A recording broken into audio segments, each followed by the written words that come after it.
मैं धर्म हूं, ये गौ माता के रूप में पृथ्वी माँ है, और ये काला क्रोध यही तो कलयुग ने आते मेरे भाले तान दिए।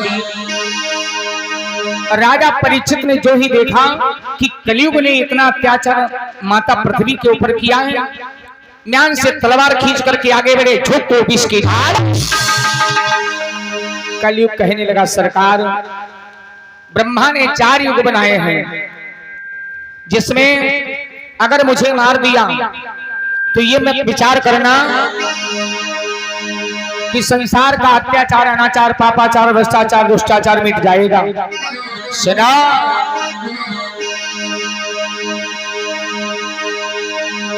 हमारे में भलाई है। का भलाई क्या है? का सतयुग त्रेता द्वापर में अगर कोई मन से विचार कर लेता कि हम पंडित जी का अर्घन उठा ले जाएंगे, पाप लग जाता, बोलते तब लग जाता और करते तब लग ही जाता। लेकिन हमारे युग में ये इसका नाम है कलयुग, जब करोगे तभी वैसा फल मिलेगा। मेरे भैया, राजा परीक्षित कलयुग से कहने लगे, आज तो तुमको छोड़ दिया, लेकिन अब कभी अगर पृथ्वी माँ के ऊपर हाथ उठाया तो तुम्हें जिंदा नहीं छोड़ेंगे। कलयुग कहने लगा, महाराज स्थान बताओ, हम कहाँ जाएं? तो कलयुग कहाँ रहता है? जाओ, वैश्याएं जहां नाचती हो और मधुशाला जहां विराजी हो, और सोने की खान जहां पर हो, और झूठी कपोरियां उड़ती हो।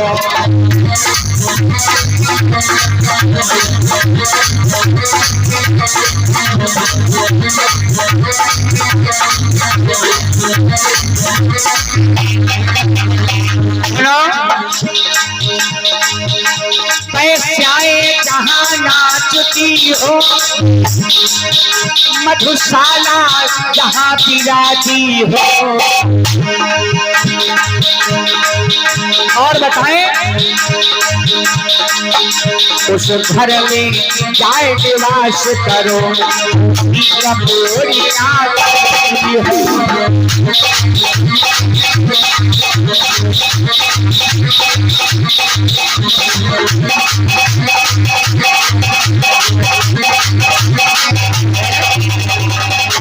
कलयुग से कहा, जहाँ सोने की खान हो, स्वर्ण की कांति, वहां तुम समा जाओ। या तो जहां पर मदिरा चलती हो, वैश्याएं नाचती हो, माता पिता गुरु बड़ों का अपमान होता हो, जहां पर झूठी ज्यादा बोली जाती हो। जिस घर परिवार में कुछ लोग होते हैं, गांव में 1-2 दैनिक अखबार हर गांव में होते, जही है कबहू में तौलियो ना बात उनते दिल्ली की सुन लो, और का जौवन वो शायर है। कलयुग कहने लगा, महाराज ठीक है, क्या किया? जब जहां सोने की खान हो वहां समा जाओ। राजा सोने का मुकुट बांध करके गए थे, प्यारे कलयुग मुकुट में गयो समाई। अब तो गजब हो गया।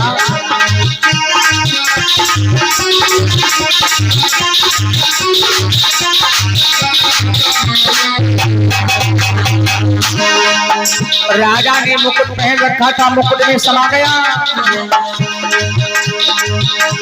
अरे कलयुग मुकुट में गयो समाई, राजा की तब मति पौराई, मति पौराई।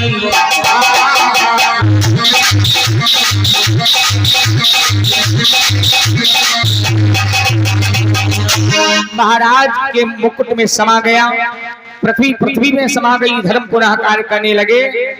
राजा परीक्षित जो ही आगे बढ़े तो सोचा क्या, प्यास लगी थी, और जब प्यास लगी थी प्यारे, तो एक लोमस ऋषि महाराज का आश्रम था। उस लोमस ऋषि महाराज के आश्रम में सोचा पानी पीने के लिए जाएं। एक बात बताओ, संत के दरबार में जाओ, गुरु के दरबार में जाओ, किसी मंदिर परिसर में जाओ तो थोड़ा झुक करके जाओ, थोड़ा ज्यादा जलवा दिखाने के चक्कर में मत पड़ो। कथा हो रही, सब बड़े ध्यान से सुन रहे हैं।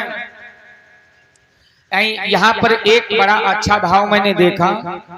भगवान करे सबके ट्रकै बसे हो जाए, अच्छी बात है, लेकिन वाहन से आते हैं, साइड में लगा देते हैं, कथा सुनते हैं। और कहूं कहूं तो कथा सब ध्यान से सुन रहे हैं, और ये कसी हमारा झर ये हो जाके आए हैं गाड़ी पे।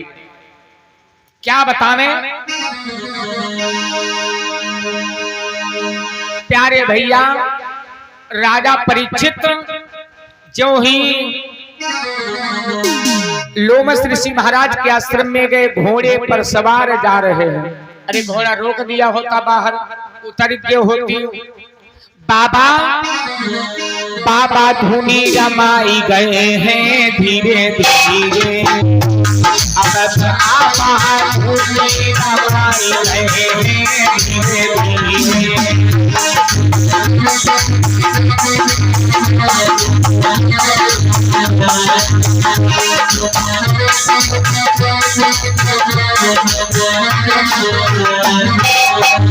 बाबा क्या बतावें, माला लिए जाप कर रहे थे, तब तलक के लिए जब घोड़ों की टापों की आवाज सुनी तो विचार किया, देखते हैं कौन आ रहा आश्रम में। आंखें खोला तो देखा राजा परीक्षित आ रहे हैं।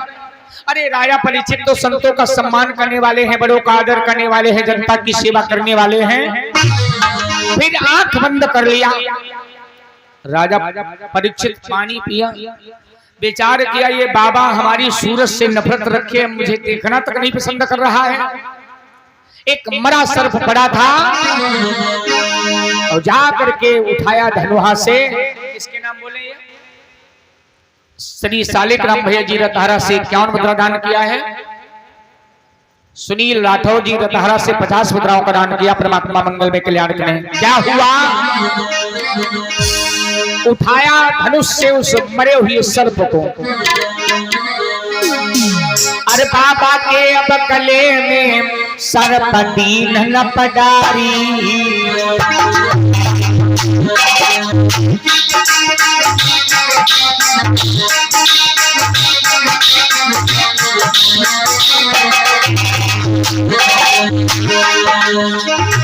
बाबा के गले में सर्प डाल दिया। क्या बतावें, अरे विधना की लीला है न्यारी, विधना की लीला है न्यारी, सुनियो मीरा उतारी।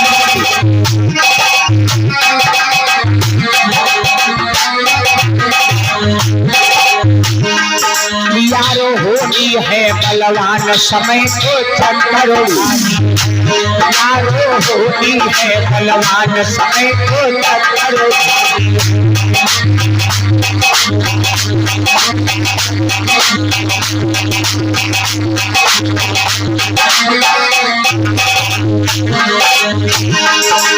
अरे चक्कर भारी है समय को चक्कर भारी है, यारो यारो यारो होनी है बलवान समय को चक्कर भारी है।